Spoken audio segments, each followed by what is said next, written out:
o evento, o tom do discurso das autoridades e convidamos para isso o ex-ministro da Defesa, Aldo Rebelo. Ministro, bom dia, obrigado pela entrevista. Bom dia, Rafael, bom dia aos nossos telespectadores e internautas.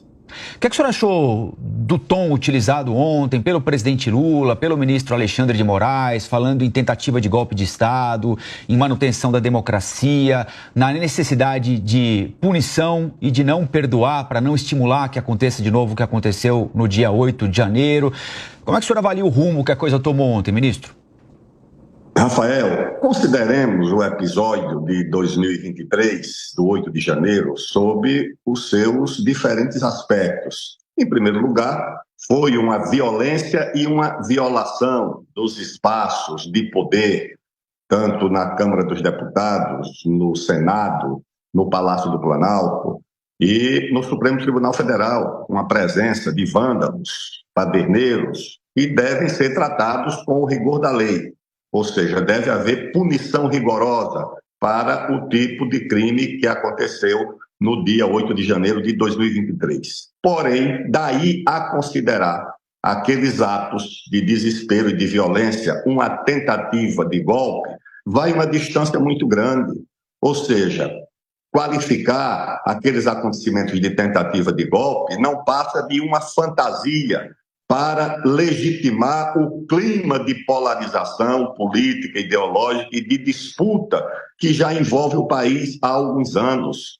Nós sabemos que todo golpe exige requisitos que não estavam presentes no 8 de janeiro. Comparemos, por exemplo, com o golpe de 64. Quais são os requisitos? O apoio institucional. Em 64 havia o apoio dos principais governadores do Brasil, do governador de São Paulo, do governador de Minas, do governador do Rio de Janeiro, do governador do Rio Grande do Sul. Qual era o apoio institucional de governadores ao ato do 8 de janeiro? Qual era o apoio da mídia? Os principais jornais, os mais importantes do Brasil em 64, apoiaram o golpe. Qual era a mídia que apoiava o ato de golpe de 8 de janeiro? Qual era o apoio internacional, o apoio diplomático? A Embaixada dos Estados Unidos foi mobilizada. Os Estados Unidos emprestaram, inclusive, apoio militar em 64. Qual era a potência relevante? Qual era a diplomacia que estava apoiando o 8 de janeiro? Qual era o apoio partidário? Quais partidos apoiavam os gestos e os atos de 8 de janeiro? Qual era o apoio financeiro, econômico? Em 64, os grandes grupos econômicos do Brasil e de São Paulo financiaram abertamente os acontecimentos de abril e fim de março de 64. Qual foi o apoio financeiro de grupos de multinacionais e bancos no 8 de janeiro? Portanto, aliás, a Igreja, a CNBB, a Conferência Nacional dos Bispos do Brasil, lançou uma nota pedindo o golpe em 64 e apoiando o golpe quando ele aconteceu. A Igreja estava apoiando esse golpe ou essa tentativa de golpe de 8 de janeiro? Não. Portanto, eu acho que é uma fantasia para legitimar um clima de disputa. Acho que é um desserviço que se presta ao país tratar esse acontecimento como uma tentativa de golpe. Todos nós sabemos que o atual governo tem dificuldades no Congresso, que há uma aliança tácita entre o Poder Executivo e o Poder Judiciário e o Supremo Tribunal Federal para compensar as dificuldades do governo no Poder Legislativo, onde ele não tem maioria, onde a base aliada é muito frágil. E eu acho que esse gesto, esse ato, essa comemoração, esse museu que querem fazer é apenas para legitimar a polarização e desgastar uma instituição importante que são as Forças Armadas. Atribuir às Forças Armadas participação, ou no mínimo omissão, nessa tentativa de golpe que para mim não aconteceu. Eu vivi um episódio semelhante quando eu era presidente da Câmara. 600 manifestantes desesperados invadiram as dependências da Câmara, depredaram, quebraram, atingiram violentamente um servidor da Câmara que foi para a UTI com um trauma no crânio.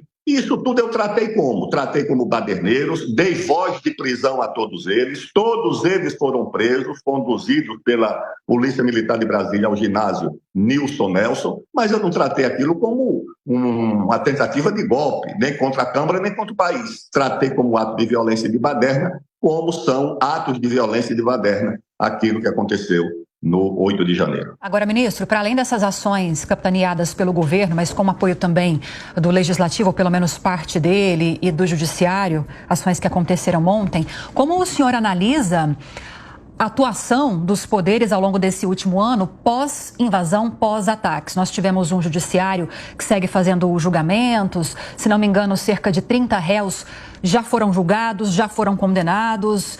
São muitas pessoas que estão sendo investigadas por suposto envolvimento no evento, então esses trabalhos ainda vão seguir acontecendo no STF. Tivemos CPIs na Câmara Distrital, na Câmara do Distrito Federal, tivemos a CPMI no Congresso Nacional. O que faltou fazer para que houvesse um avanço mais rápido dessas investigações e o que passou da conta? Lívia, o que passa da conta é, por exemplo, alguns qualificarem os integrantes daquele ato de 8 de janeiro como terroristas. Se essa jurisprudência é adotada no Brasil e esse tipo de manifestação é tratada como ato de terrorismo, você vai ter muito terrorista para prender nas manifestações sociais.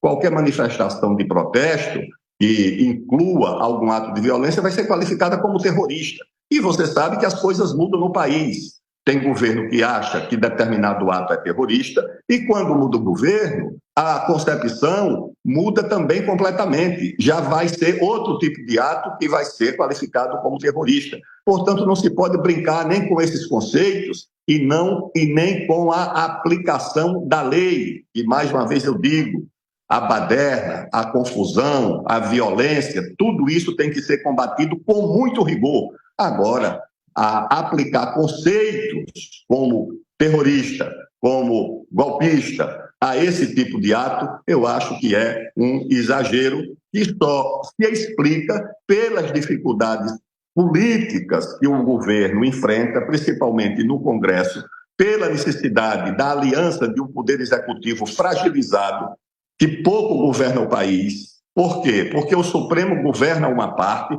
o Supremo é hoje, na verdade, um ator e um protagonista, tanto para legislar como para usufruir ou usurpar poderes do Executivo. As emendas foram confiscadas e hoje, na verdade, o Congresso não só fiscaliza, não só vota, como executa o orçamento. O governo perdeu também essa prerrogativa e talvez diante da fragilidade e da necessidade de uma aliança com o Poder Judiciário, com o Supremo, para se contrapor ao Legislativo, o governo tenha que lançar mão desse tipo de fantasia e de efeméride que é o que aconteceu em relação ao primeiro aniversário do 8 de janeiro. Gostaria de agradecer a participação do senhor nesta manhã. Falamos com Aldo Rebelo, ex-ministro da Defesa. Volte mais vezes, ministro. Obrigada e até a próxima. Muito obrigado. Bom dia. Bom dia.